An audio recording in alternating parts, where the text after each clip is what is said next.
20 seconds. There you go.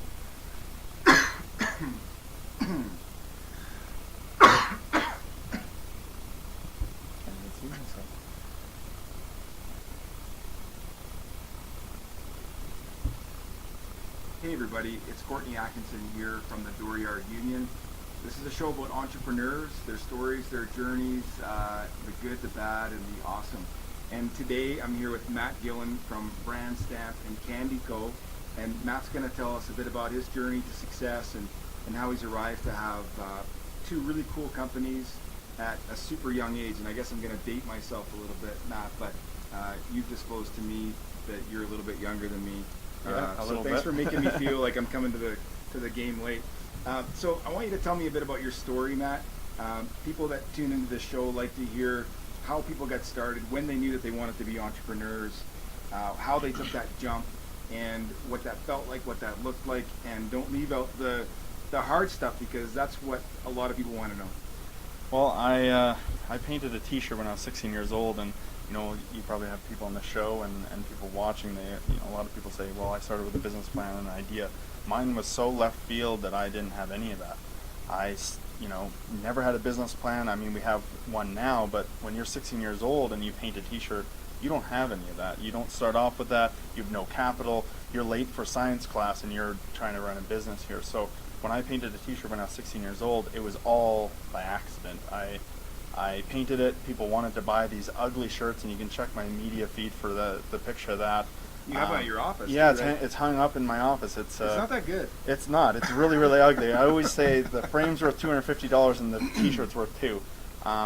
It's just a sentimental thing, and I started with that ugly shirt and just kind of grew a business. I mean, there was a whole late night thing about a kid in our school district selling Pepsi or Coke or something like that from lockers, and that's what I did with T-shirts. And I actually got, people were bringing me up in the sense this kid was selling the Coke and Pepsi out of his locker.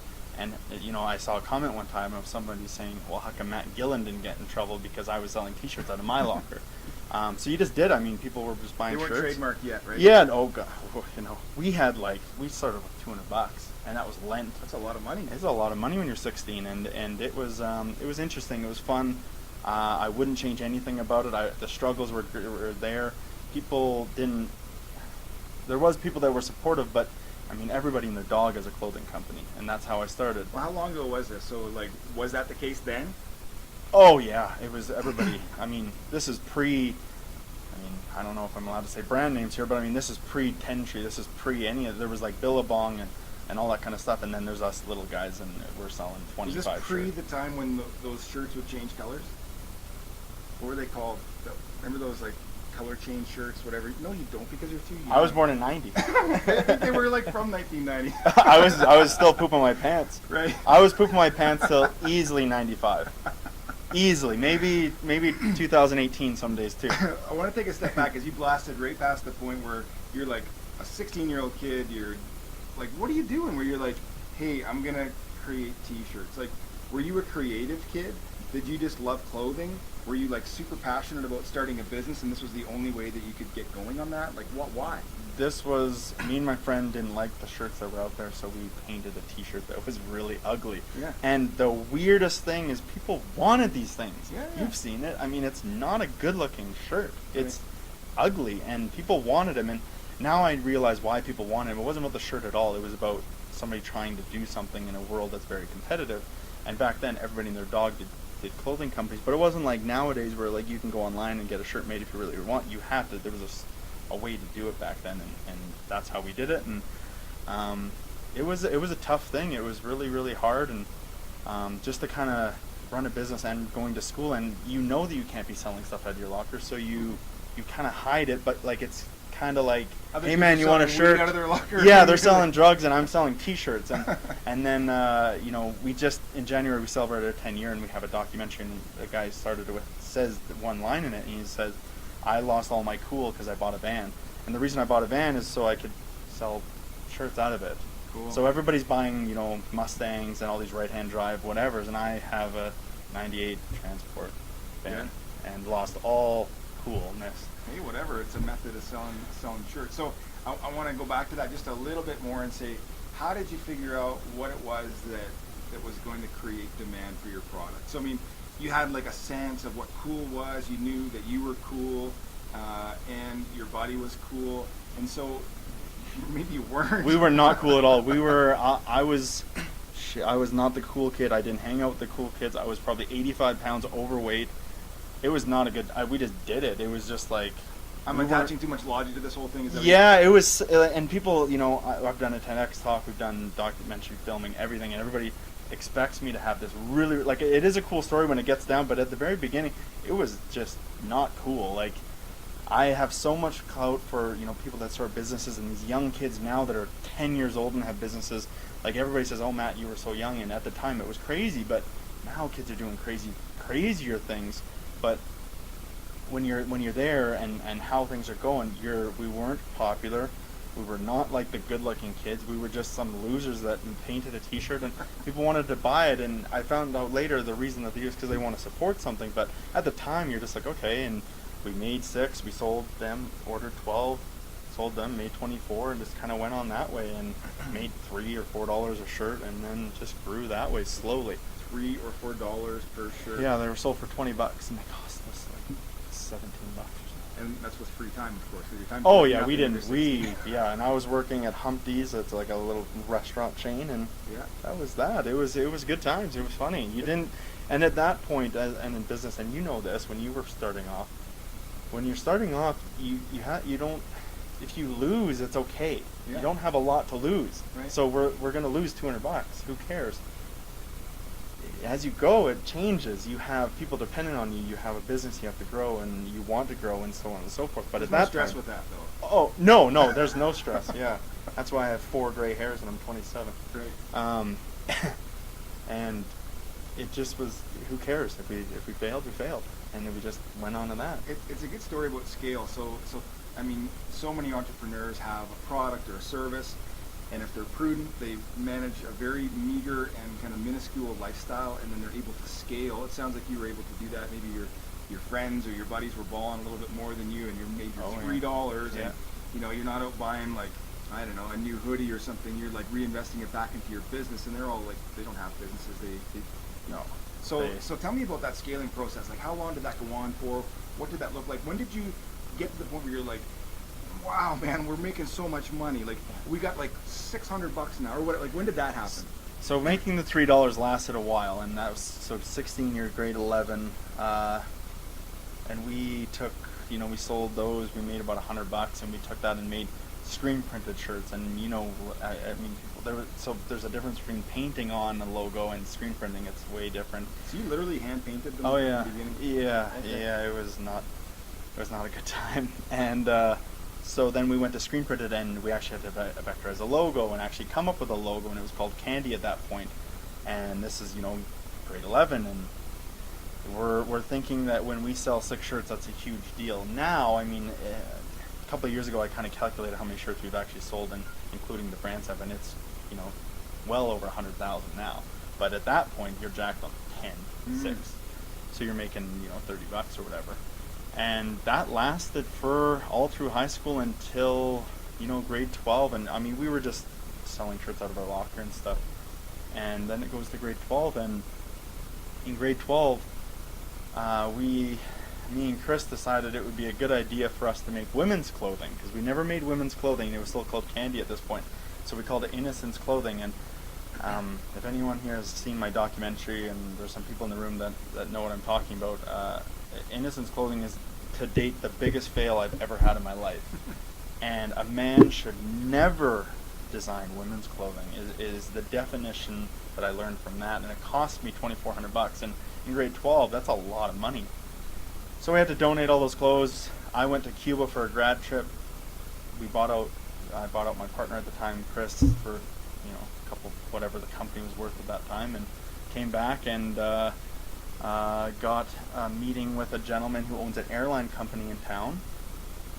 I won't say his name to leave him out of this, but he wanted us to design clothing for his airline company, and he wrote me a $2,400 check on his kitchen. Started doing fashion shows and sponsoring bikers and snowboarders and a gentleman who skis in the Olympics, and or in the Olympics and in X Games, and it just kind of grew off of those. And for 4 years of my life, it was a blur, and I'm trying to think about it now, and I can't even remember all of it. It went so fast, so quick. We were sold at 15 stores across Canada. It just grew fast, and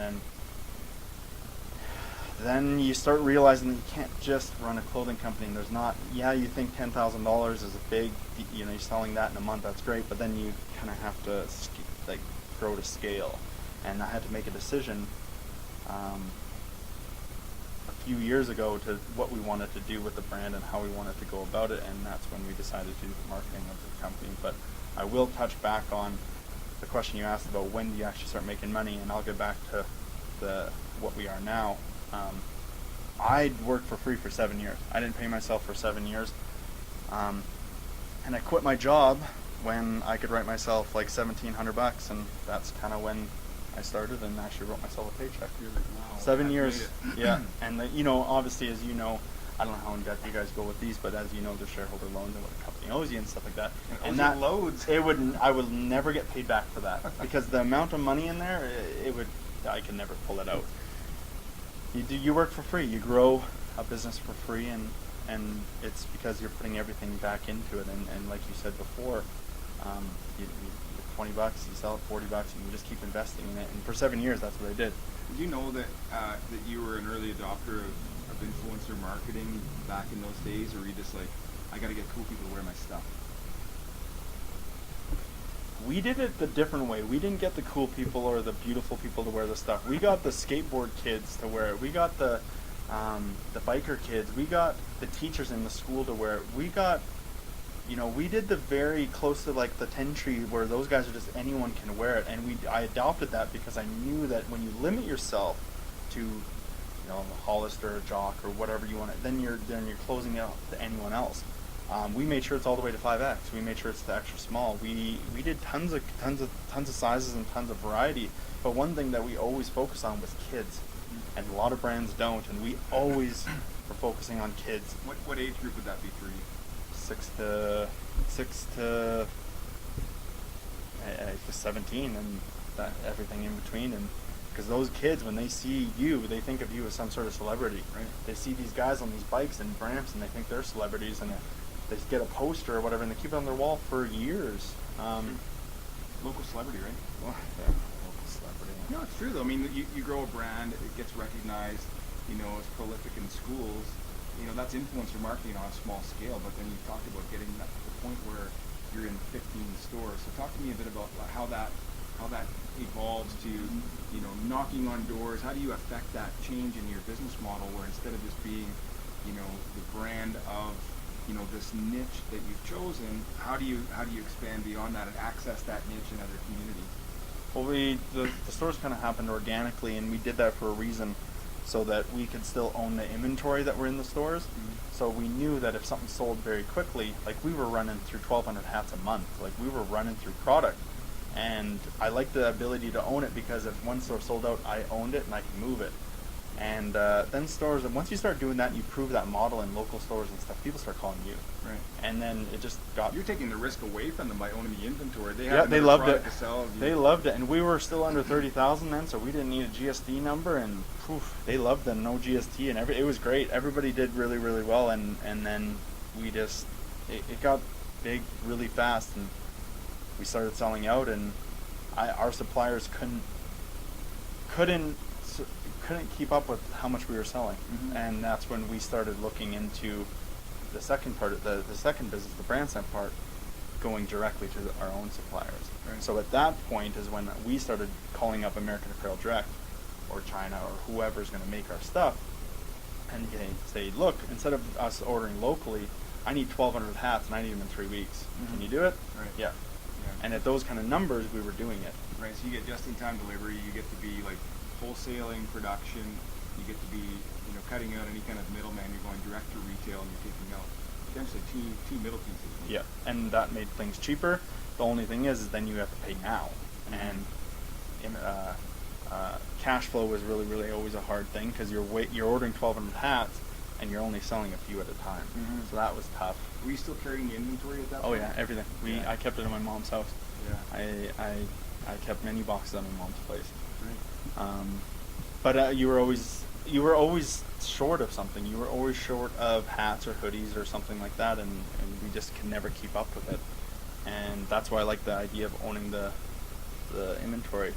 Some shops didn't like that though. A lot of shops in Fernie wanted to buy it, and I understand that. And I like getting those paychecks, but then you don't own it, Right. and then you can't move product. I didn't like stores that have out of stock stuff. Right. So I always like to move it around. We always kept at the fashion shows the old stuff. The stores like the new stuff. Okay. So we always had, and we were doing fashion shows too to add on to that. So we were moving. I mean, we would shut down local bars and bars in Calgary and just do shows. So talk me through, I'm not familiar with the industry so well, so talk me and our viewers through the benefit of you owning the inventory from, say, a place in Fernie versus them owning it. What's the advantage to a business owner there? To own your own inventory, I felt, a lot of places don't do it now, is then I can move product. So if I give a store 100 hoodies and store A sells out of those, I can move 50 from store B to that one. Okay. Without, if you own the inventory, it's yours. Right. So then I can make both people happy because they're not moving it as fast as store A, who was a flagship store, and we can move it. But you didn't get that paycheck, so there was a negative and a positive. Right. And when a store doesn't own it, if it gets dirty or damaged or stolen, you're responsible. Right. So you mean your counts were always off. Our counts were always off. That's the difficulty, I think, with a lot of businesses that, and people don't see this, but when you're trying to scale like that, and clothing is a prime example of a business that's trying to scale, Yeah. when you're looking at opening up new stores, you've got more inventory, and there's sometimes massive gaps between when that money's being spent. I mean, you mentioned like you got to order stuff, say, 6 weeks before? Yeah. So now your factory's getting paid, you've got shipping, carrying costs, risk of loss, right? And then you've got the store carrying product, and they're going to sell it over the span of, say, 6 months or a year. You're out that cash flow Right now. Right now for potentially up to a year, and that's very difficult for small to medium-sized businesses. Well, heck, it's very difficult for all businesses to manage. Yeah. But the numbers just have different number of zeros at the end, right? Yeah. Yeah, your costs are low, but you're sitting on that forever. Well, a year, and in our world, when you're 22, 20, that's a long time. Mm-hmm. So we dealt with it, and we went around it, and that's where we started doing. It was called Candy Co Corporate before BrandSnap, and that's where, this airline company could come and order 200 shirts, which was a lot back then, and we could get paid right now. Or the hardware store would order some staff shirts or get us to do a logo or something like that, because I understood that, and I had my own suppliers for that, so I could just do it for my friends or whatever. So that was money right now that you can pay for offset those costs. Right. Having a fashion show too, where you sell $10,000 in 2 hours, helps too. That happens. Oh yeah, I remember handing my mother bundles of money, and she had to get escorted when she left because I didn't want it there. Yeah. Because you'd go to the casino. I would buy drinks for everybody, and I always made sure that I didn't carry my wallet or money with me because I would end up spending it. I love the fact that you're in business for yourself. You're generating $5,000 an hour, and your mom is the custodian of your funds. She was everything. She was the receiver, the shipper, the sticker cutter, the everything, and because it was just me running out of a couple stores, and I was still working full time, going to university and college and university. So there was no money for staff. I wasn't even paying myself, so I couldn't pay someone else. Yeah, you're getting free drinks and people are high-fiving you and you're getting tags on, there's no Instagram then, but Facebook and stuff like that. But I mean, those don't turn into money then. People weren't using social media for advertising then. It was a baby. Nobody knew what it was. So you're just getting some clout and making some money, and the point of that, ending to that, is when I had a conversation with my accountant, and he basically sat me down. He's in town here. And he basically said, Matt, either you got to start paying yourself or there's no sense in you really doing it. Because at 5, 6 years, you're like, well, when are you going to scale this thing? When are you going to either go big, get a bank loan, start buying inventory? Because when you start getting into stores, they do POs, and you have to be able to do like $100,000 order right now, and you don't have $100,000, so you have to get a bank loan or whatever, or just maybe start doing the work for other people, or maybe just kind of do it as a hobby, because right now it was my full thing, and that's when I decided I'm going to do it 100%. Just go full to it, quit my job. Let's just do it. It's go time, and we did it, and we started doing bike demos and charging for them. Yeah. We started upping our costs or our retail so that we could actually make money, and started charging people for my expertise also. So if I'm going to help a competitor of mine grow and you're going to sit and talk to me, I'm going to charge you for that. Right. And then we started making our competitors merch too. So we're double dipping. We're selling right beside a competitor, yet we're making his stuff too. Yeah. I don't need to post that we were doing it, but we did it. Right. I would say 80% of our competitors, we did their merch. I want to get back to that, but I also want to dive a little bit deeper into what it meant to have the support of your mother and how that affected the scalability of the business, having the belief in what you were doing, having somebody to physically lay hands on the work, somebody presumably to give you a bit of guidance and support through those difficult times. Talk to me a bit about that. So Mom was not entrepreneurial. She's not a seller at all. She's just the mom, and she just helped me so much in doing that. Everything entrepreneurial that I do have is all self. It's all me. It's knowing that when I grew up, we didn't have money, so when you needed something, you had to figure out how to do it. And I think that's very, entrepreneurs are all like that. They see an issue or a problem, and they figure out how to get that solved or to find what they need to get. And when I'm a kid, we don't have money for Pokemon cards, and I say this in any kind of thing I do. So what I did is I would make drawings and sell them, or pencils to buy Pokemon cards. So you buy a box of pencils for $1, and then you sell each one for $0.25, and you end up with $4. And you go buy a pack, and so on and so forth. You were born in 1990. Who's buying pencils? In school. Really? You know how many kids don't have pencils? No. I'm telling you, man. I bet you, if anyone's watching this, I bet you that there's a business there. And I They're know. buying pencils. Oh yeah, $0.25 each. Really? Oh yeah. I want to do that try right it. now. Oh, if I could just do that all day, your margin. I don't know what's 24 pencils. You get $0.25 each. It's costing you $1.25 because there weren't Dollar Giants then. They were the $1 or $2 or whatever. Yeah. It was great. It was good money. But I mean, you don't want to sell pencils all day. Wow. And kids don't have quarters now. Like, it's not a thing. Yeah, it's so true. You'd have to have an app transfer for me a that. quarter. Yeah. So it went into that, and I've always kind of known that I need to work hard to get what I want, and I think that just kind of went in with that, and knowing that I need to sell these shirts drove me to do it. I knew how to market it, and So drove me to do that. there was a shift there for you, right? Where you're talking to your accountant. Were you having like a bit of like a come to me moment where you're like, okay, for real, like, do I have like another 5 years of this in me at this pace, not taking a paycheck? Like, That's where it was. I've had those. Oh yeah. Right, where you're like, not- okay, I love my work. Like, if I could just get paid, this would be so great. Yeah, I mean, there's a certain point where you got to start, you got to make that, and I say this to people, hobbies are great, but if you want to get paid, it turns into your job. Mm-hmm. Hobbies are really good, and it started as a hobby, but now it's a job, and you employ people, and you got to start making some money. You got to start doing it for the right reasons too, and realizing that it's not just a game anymore. Mm-hmm. And if I lose it now, then I actually am losing something. I'm not losing that $200 anymore.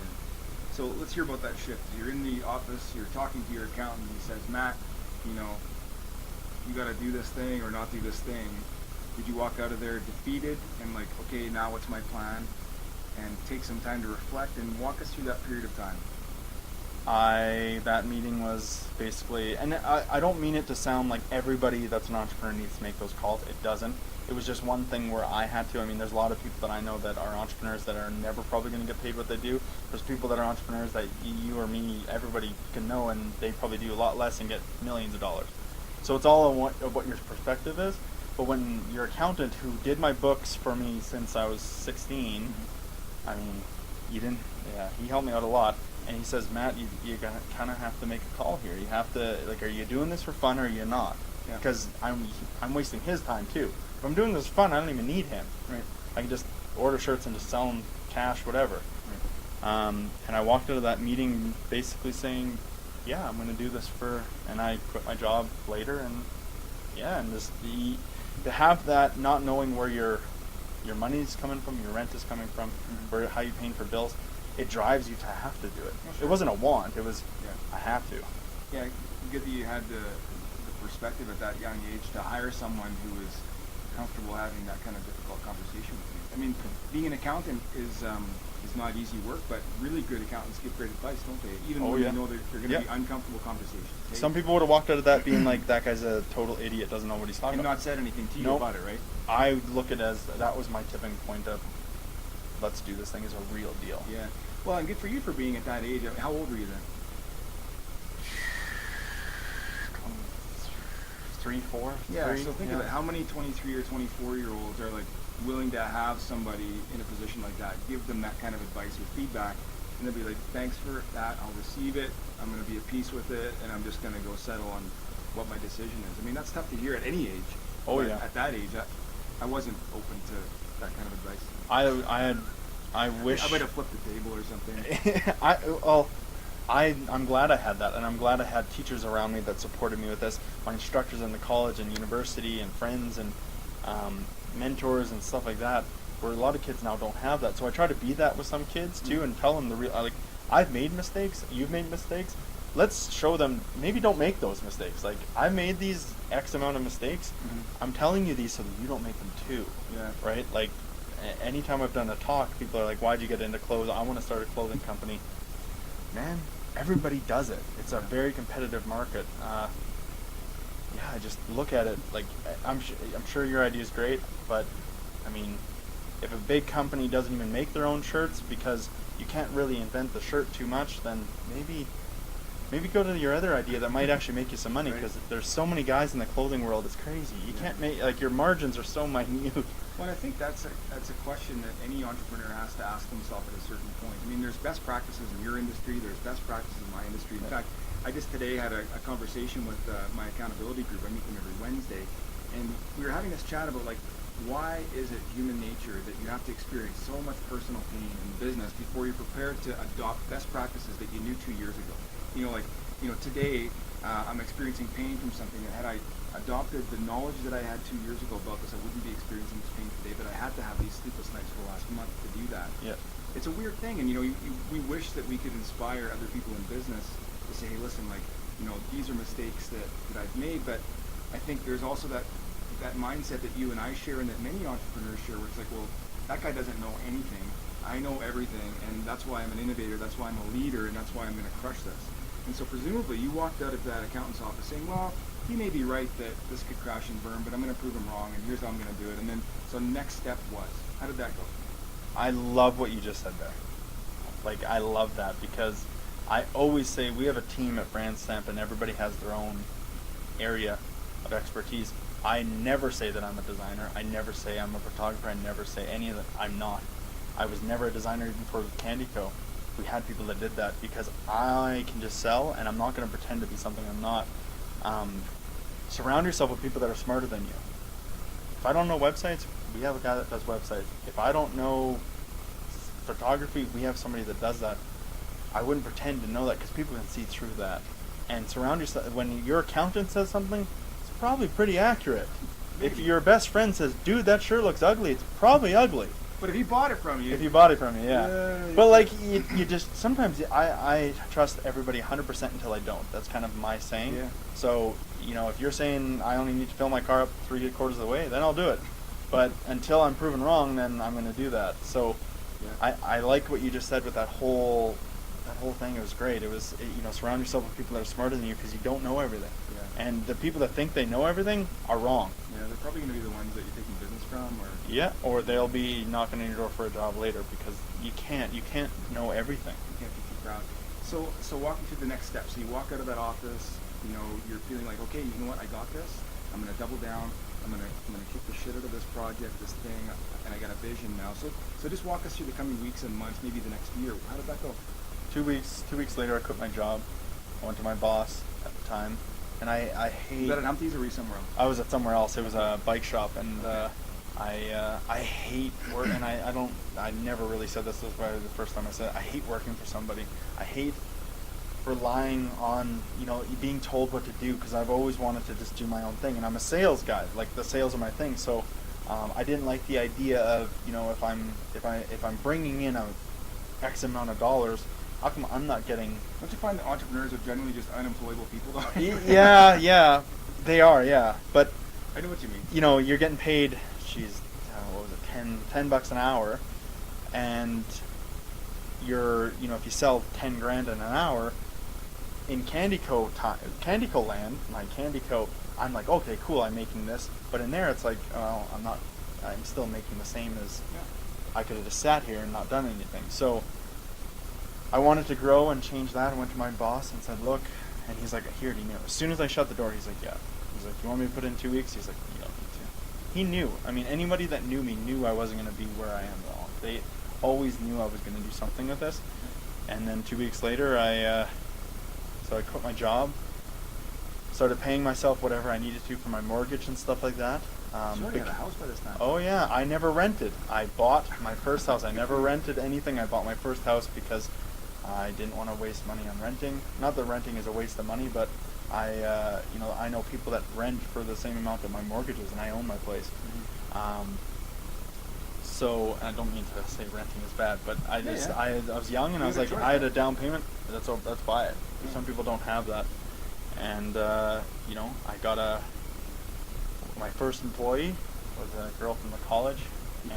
But didn't you feel like you just at that moment you talked somebody into doing something crazy? Like that was how I felt when I hired my first people. I was like, why? Why do you want to work with me? Like, yeah, that was. It's so messy. Like, did you feel that way? I did a public speaking event at the college, and she came up to me after because I do public speaking. That was one of my first times doing it. And she came up to me and said, "If you ever need help," I was like, "Yeah, I could use some help." And she just did emails and helped me with that kind of stuff. That's and cool. She was like 2 hours every week, and I hardly could afford that. And and then we got this really bad office. And I mean, it was 10 by 6 or something. Serious? And it was really bad. no heat, no AC, no nothing, no windows. The door had no windows. It was so bad. I was by 2 nail techs. Not that nail techs are bad, but I don't want to smell it all day. And a tattoo shop was in there, and people that designed airplane parts and computers or something. It was just a mess. And it was up 100 stairs, and you walked into your office. So me and you were going into the meeting.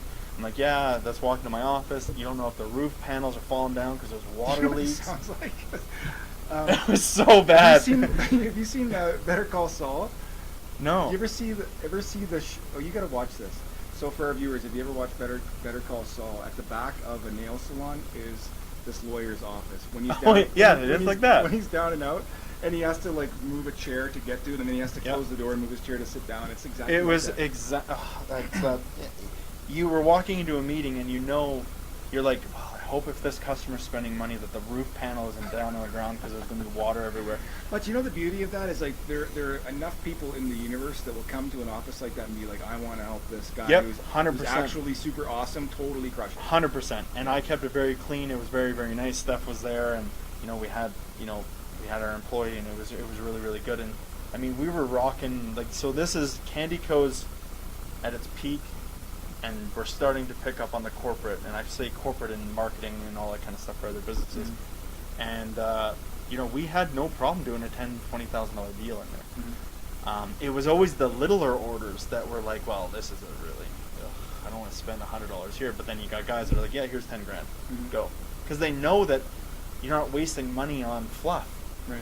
You don't need to have. Well, they know you're hungry too. That is one of the most beautiful things about being like an early stages entrepreneur is that they know that your margins are tight. They know that you're not building in your holiday home in Tennessee, and you're not going down to Whitefish on the weekends. Like you're going to be in this office with the falling down ceiling, pressing buttons, making things happen for this guy because you desperately need his next round of business and you need him to tell his friends. If he doesn't pay, if he doesn't order, then we're not here. Right. And one thing I want to add to it is we were, I don't know where this is aired, but we couldn't afford internet, so we jacked internet from Shaw Open from a Subway. I love that. Around the corner on 3rd. Yeah. Yep, we jacked internet. And that was before the open day, so this is like we just knew their internet. Well, just think Silk Road was running out of a library, right? So for sure that's... Oh, it was, and I mean, so I'm sorry to the Subway, but it's not even there anymore. Yeah. But it was... Maybe it was because of you. Maybe. It was so cool, but like a customer would be here and you're trying to show them something and it's like, I just got to wait for the old internet, So, that happens to me now downtown, so don't feel too bad. It was good times. It was, and then you grow and you keep expanding, and the corporate kept going up, and I don't want to say the money went easier, but it was a lot easier to do it that kind of way and grow that business because you don't have to sit on 100 hoodies. Yeah. I can sell 100 hoodies right now. Yeah. And get paid for it. Dollars per hour, right? Dollars per hour, yeah. So talk to me about how you scaled that business. So now you say Candico is at its peak, and now you're like finding yourself in front of more influential clients who have deeper pockets, bigger budgets. So tell me about how you're scaling in that realm now. It's the same idea as what we did with Candy Coats. We're starting small. We're not going too big. I mean, we've never gotten a bank loan or anything like that. It's, we get $100, we spend $100, we grow and we don't have. I mean, you've been to our office. It's not like it's a crazy big office. I'm not driving a Ferrari or anything like that. It's all for the business, and we take care of our employees and our suppliers and everything like that, and make sure the customers are happy. But you walk in and it's not like we have, we're all not rocking big computers. It's all. You don't have canes like in a limp. You should though. There has been a cane in my office once. Our social media guru, the first day, and I'll come back to this, but it's a really funny story that I want to put on. Her first day at Brandstand, I had a sciatic pinch, and I needed a cane. I couldn't even put shoes on. And she sits right beside me, and I put the cane on the edge of the table, and I bumped it or something. And just so everybody's aware, she's in the room right now, so she's watching me while I say this. And it bumped off, and I looked at it, and I was like, huh. And that was the first thing she ever did, is help me pick up that cane. A cane. Nice. I couldn't even walk. Slip-on shoes, remember that? Slip-on shoes. Yeah, I couldn't tie. I couldn't bend. Were they Crocs? No, they were Nikes that I broke the end on. I just kind of slipped on. If I had Crocs, I would have loved to have them. If anyone wants to donate a pair over at Brandstand, let me know, because I'm sure that I can feel the sciatic coming some days. But back to the important stuff, the scaling. Same idea. We're growing. We have big businesses trusting us with their marketing and their social media and the photography and stuff like that. I want to just stop you. Tell our viewers how you create that trust. At that time, you're a small business, you're operating out of a small shop. How are you building trust? Me. Okay. I'm a big handshake. I don't care what you drive, who you are, or whatever. It's a handshake, and I instantly go off of that. You can read people. I mean, I came from nothing, and you get to learn reading people and your friends. And I mean, you can talk about how much money you make and da-da-da-da, but I can see through it. Like, I know you don't, so why are you telling me that? Or, I'm going to give you this $10,000 deal. Well, no, you're not, because I know you're not. Like, why even entertain the fact? I don't go test drive a Ferrari even though I can't afford it. I'll go test drive a Camry or whatever because I know I can afford that. That's kind of my mentality, so I never understood why people would overdo what they can in marketing. Mm-hmm. You can only afford $100, and let's do $100, but it's my job to make that $100 seem like $1,000. Yeah. Let's kill it that way. So to scale those up, value proposition, being honest with people about what you can accomplish with your budget. And we never did social media and websites and content and photos and video, all that. It was literally, you want pens or a shirt, we can do it, and I can probably get you a logo because I'm gonna get my buddy in Vancouver who works in Subway or McDonald's, and he does it on his part time, and it's gonna be really, really bad, but I'll charge you $80 even though everybody's charging $300, but I know my work isn't the best because I'm not actually doing it, so I'll just kind of charge you for it. And if you're not happy with it, I'll just eat it because I need you happy as a customer at the end of the day. And it was the big box stores call that loss leading, right? You're loss leading to build a relationship to get the person in the shop, and then next thing you know, you've got a relationship. Their business grows, your business grows, and so then you've scaled up. And not charging properly. That was that was another thing that my university professor, college professor taught me that. I was marking up at I'm not going to say cost, but I mean, we would take a cost and mark it up at a 1-2. And just so everybody's aware, a 1-2 in my industry is kind of good. So we were a little high on some things, but then we were really low on some things. You don't work for free. So if a logo for us to design from my friend here, which we have in-house now, so we don't do this, but if it cost us $20, we were charging $25. Mm-hmm. Well, that doesn't make any sense because the guy down the street charging $80. So why don't we find a medium price that works for both?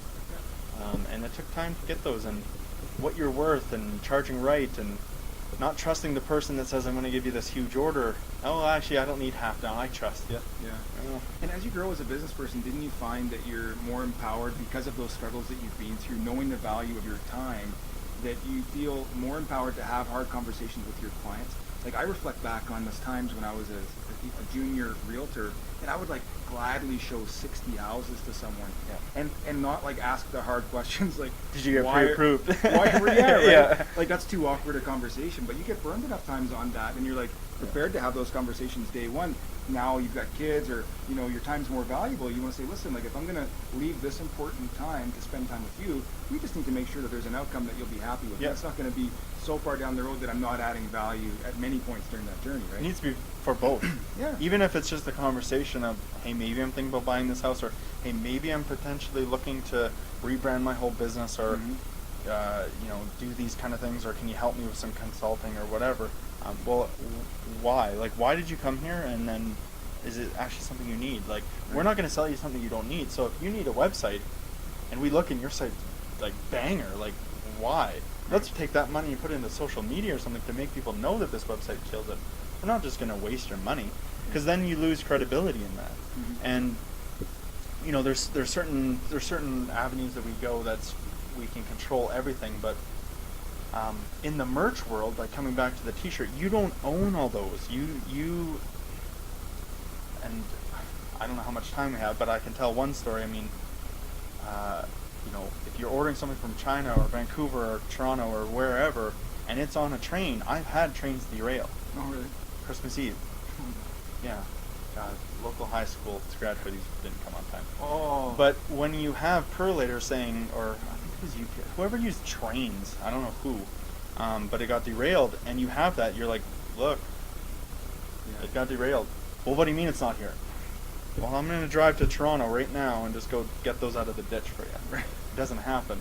So you're relying on that. I love doing social media and websites and those kind of creative stuff and in-house, and even stuff that we do in-house, because you control it. When you're doing the merch or stuff like that, and one thing I learned with Candy Co is, because your supplier says 6 weeks, it doesn't mean it's here in 6 weeks. You're the face, you're the guy that's giving the message. You get Yeah, prepared to, like Perlators strike every year, right? That's a big one for us. We always get hit with that one. And everybody does. I mean, anyone that's in logistics, because we are part of that, you get affected by it. I want to get back to the time. Yeah, I trailed off no, there that's for a okay. second. This is my job. So I'm curious to talk more about the part where you were like, hey, I'm seeing some real value in the product that I'm bringing to market now, and I'm seeing how it's affecting these businesses that I'm working for positively, and they're giving me great feedback. Walk us through, and for the other business owners that may be listening, how it is that you can determine that you may raise your rates a little bit and that will be received well. Like, that's a really risky thing to do. Oh, yeah. Right? So talk us through that testing period and the feedback that you got from that. Pricing, that was a fun thing. The way we've kind of done it is we look at the average and what we can charge for certain things, and so we're back at the ghetto office with the roof. We're charging what we can because we're hungry.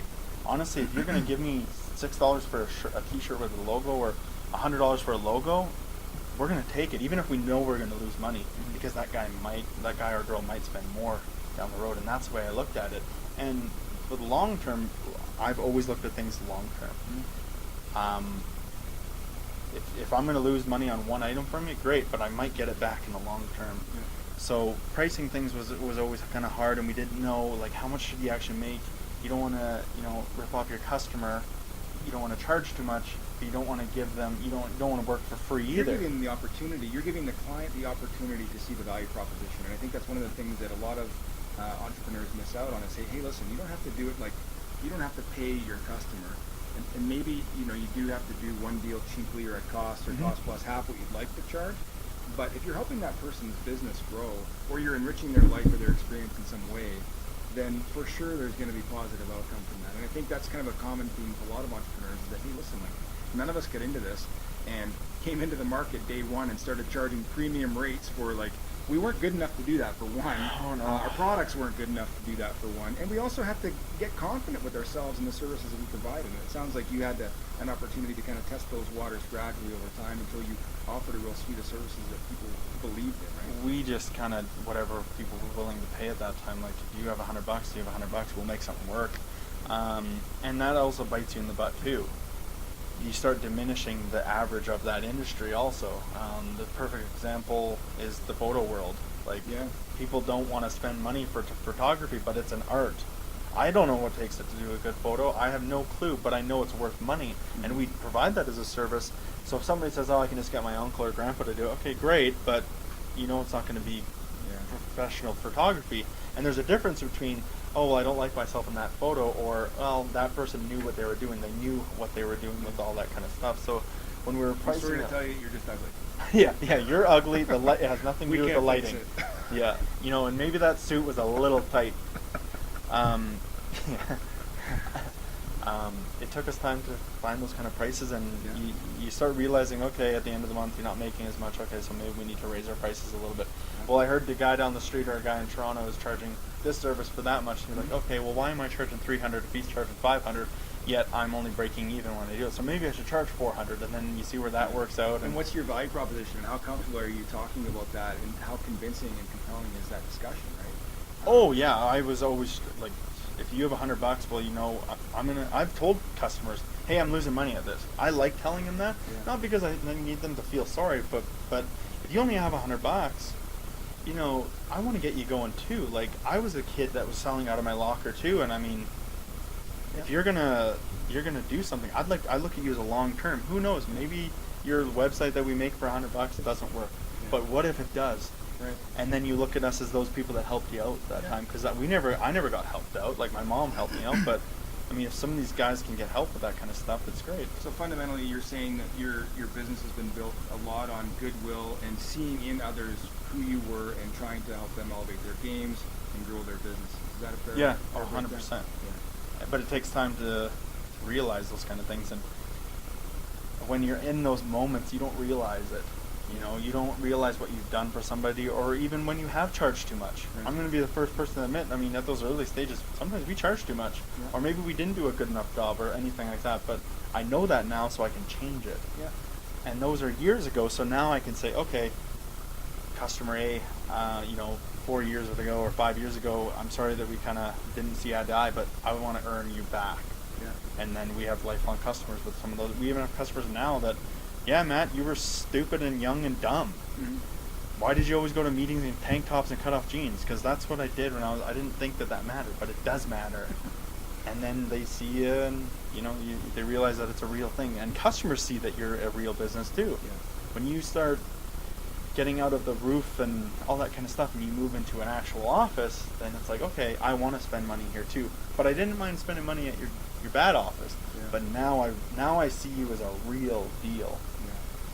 There's kind of two things in that I want to talk about. One of them relates directly to that, and that's that I think when we're early on in our business, and you sound like you kind of felt this way too, that we can just be ourselves and that's fine, and people are going to know us like we know ourselves, and like our friends and family know ourselves. And don't you find it's like an uphill battle that you do have to create this like persona around who you are and what you're trying to create and the value that you can add in a way that is maybe disconnected from who you feel you truly are. Like I remember my first years in real estate wearing a suit because I was like, okay, I don't want to wear a suit, but I got to like convey this image. And then I realized that was so like, kind of over the top for my personality, that was too much. And then, I went the other way, and it took me a while to kind of figure out like how I could make a convincing argument for who I am and what value I add. By even finding like how to dress or how to be in meetings with people. Is that something you found too? Oh yeah, I still learn it now. Yeah. I really do not care what a guy's or girl's wearing in a meeting. I know some of the wealthiest people I know don't look wealthy. Yeah. It's the people that have the least car and the watch that probably aren't going to pay your bill. Not that they all do that, but I've learned that you can't just look at somebody and be like, oh, they're probably not going to spend money, because that guy's probably actually dropping 6 times more than all your other guys. Mm-hmm. It takes time to see that kind of stuff and to grow on that and to realize those kind of things. And I'm a kid here with a tank top, and I'm asking you for 10 grand worth of our deal's worth that. If you put on one of your Candy Co. T-shirts, maybe you could have got a better. Oh, they were always Candy Co. Always Candy Co. Yeah, I take it for free. Why would I? I'm not going to spend money. I was writing myself nothing, so I got to take all the freebies I can. And then you start realizing that maybe shorts aren't a good idea, and so maybe I shouldn't be wearing a tank top, and maybe that Supra isn't a cool car to drive, and maybe we should lose the van, and maybe it's okay to not think you think you're somebody when you're not. Like, you think, oh wow, this is great, I'm doing all this, everybody. No. You gotta level head that. There's many phases of life and business ownership, isn't there, where you're like constantly just learning what works, and then at each age it changes too, right? Oh yeah. I got a few more gray hairs now, so I can bring that to the table. Like, I got 4. Although I got them all cut off today. So. I want to talk to you about how you take time to manage the business. I mean, you're still working in the business. You still are the visionary for your business. You're still the executing on your business. When do you take time to do those different things, to wear those different hats? How do you compartmentalize those times, and how do you create efficiencies in the business world? Well, I take all those hats and keep continually grow. I think, we have a team now. It's not just, and everybody in the office is all level. I don't care how long you've been there, what you do, everybody's equal and everybody has their specialty. And I think having that helps the growth of that. I think knowing my story and where I came from and having that really ugly shirt right in front of me in my office helps that. I think knowing that, just because you've done things and you've met cool people and you have certain people on your phone or a certain amount of likes, those don't mean anything. What do you have on your phone? You call Jay-Z right now? No. Is Jay-Z No, even but cool in our clothing world, I have somebody that owns, but not that We'll big. talk later. Yeah. And you think you do all these things, and it's in the scheme of things, it's nothing. You need to be level-headed and trust your team and know that you're going, and always be moving forward, because if you're not moving forward, you're moving backwards. So what does that look like for you? So are you like the guy that's like waking up in the middle of the night, coming up with crazy ideas, texting your team, or are you the guy that's like sitting around the office in the morning, coffees, brainstorming, executing on ideas that you all share? Like, how does that work for you? Well, I sleep with my phone. My phone's beside me. I get ideas. I mean, certain suppliers are up at 2, so you have to send them money or whatever at 2 in the morning, because it's lunchtime for them. We have team meetings. I talk individually. But you kind of just trust your team. If you trust them, they'll, even if it's bad things, or they want to move on to something different, better, or they want to stay or they don't, or old people come back and, move here because they trust you. Yeah. You trust them, and I think you'll be fine. And it comes back on one thing I said. I trust everybody until I don't. Doesn't matter if you're my barber, you work for me, you're a girlfriend, or you're my best friend. I have 100% of my trust until you don't. Yeah. And then when you don't, it's gone, 100%. I hear that a lot from entrepreneurs who have like that sphere of influence, the people that are, they trust their barber, they trust their friends, they trust their team, and organically, collectively together, they're coming up with great ideas or executing on those ideas. And it's not like some formal, like, okay, today is like boardroom day, where we're going to sit around and do a SWOT analysis once a week. It's like, you come back to the office and you're defeated, some meeting went horrible and some client fired you, or you come back from a meeting and you're totally elated, somebody's hired you and given the biggest contract of your life, and you're sharing best practices, and somebody takes something from that and they can bring that to their meeting, and together you're kind of winning. And that's a really common theme for businesses like that, right? Where it's just like a lot of people in a collective making cool choices together. Is that kind of... Yeah, it's 100% the collective. Like I said, everybody's smarter than me in their field. And I always say, if I'm doing something wrong, tell me, because I can't fix something unless I'm told it. If I don't like...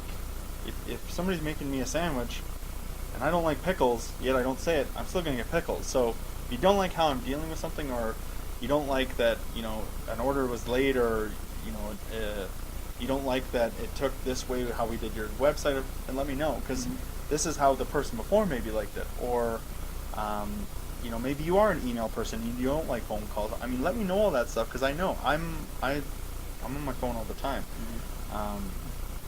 But then there's certain times when I am with a customer, and I think you're the same way, because I've been in a meeting with you, I don't care about my phone, because when I'm sitting with someone, you can call me 6 times, I'm still not answering, because I'm with somebody right now. I can call you after, right? Unless it's like an emergency. Do you mind if I just check my phone? Yeah, go for it. But if a customer is calling and I'm with a customer, I'm with somebody right now, and I'll get back to them. Right. Gary Vee talks a lot about that. Hey, just be connected, Gary. man. I know, right? Gary. I'm not a huge fan either. I'm not a huge but fan he has of good him. principles. I just don't like the delivery. I think he's got good stuff to say. Once he said something about kids should drop out of school, I wasn't down for that. Yeah. I owned my business when I was in college, university, and schooling is always important, regardless of what it is. But schooling also teaches you certain things. Yeah. Like getting screwed over out of 25 grand, which I have, teaches you something. going to school teaches you something. Having your best friend, maybe you're not best friends anymore, teaches you something. Have somebody backstab you in the back, teaches you something. Having somebody, get you the biggest contract ever teaches you something. Yeah. School teaches you stuff, and I think it's something that people should experience. And I think it's, As long as they want. You don't need schooling for everything. But Right. I think it's just a lot of contacts. My mentor is from college, just because he taught me economics. Like, it was just, and he still to this day is a mentor of mine. And he doesn't own businesses. It's nothing to do with business. It's Yeah. just, he saw my growth and he knows. Yeah. So I want to just kind of wind this up. We've got another probably 3 or 4 minutes to chat. So if you were able to give a message to, some version of you that's out there, starting out selling, hopefully pencils or, shirts, nothing like, illegal out of their lockers. Oh, no. What kind of advice would you give them that maybe you weren't ready to hear at that time, or that you didn't know at that time?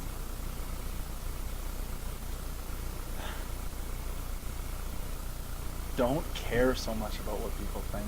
That would be the biggest thing I cared so much about what the girl down the desk thought, what the guy thought, what people thought of the Candy Co designs, and just don't care, because at the end of the day, it doesn't matter.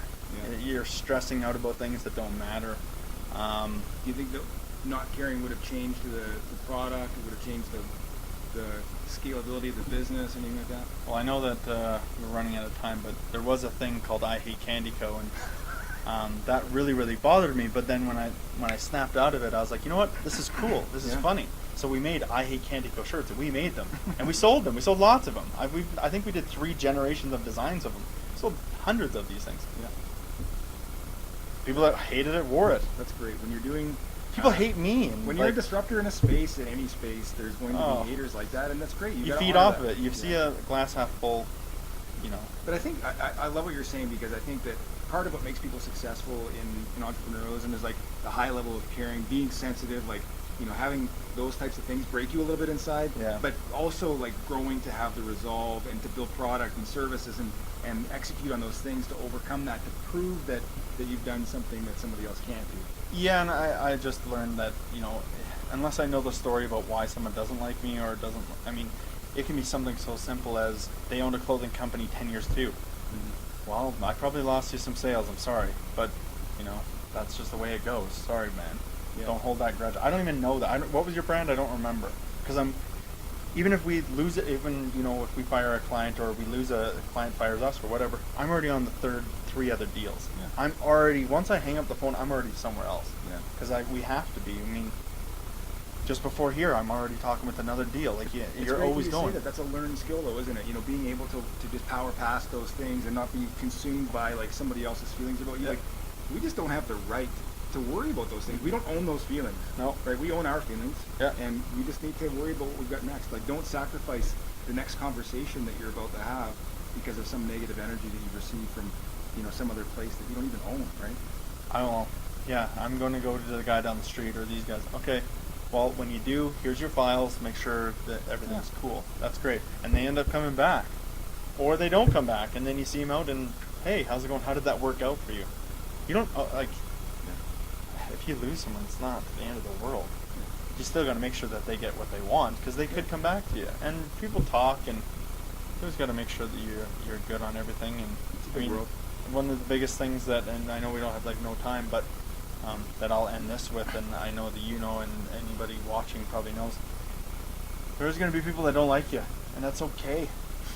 And there's going to be people that like you, but they're fake and they probably don't like you. But there is those real people that actually do like what you're doing and respect you and, give you a call or a text and, hey, how's things?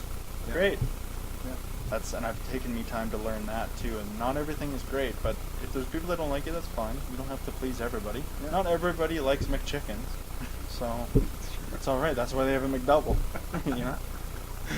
Matt, it's been so good chatting with you. Thanks, buddy. Thanks for joining me on today's show. This has been the Dooryard Union. We talked about entrepreneurs. We talked to awesome people like Matt Gillen here from Brand Stamp and Candy Co. Matt, thanks for being here, sharing your story. No problem. And we'll see you next week, 5:30.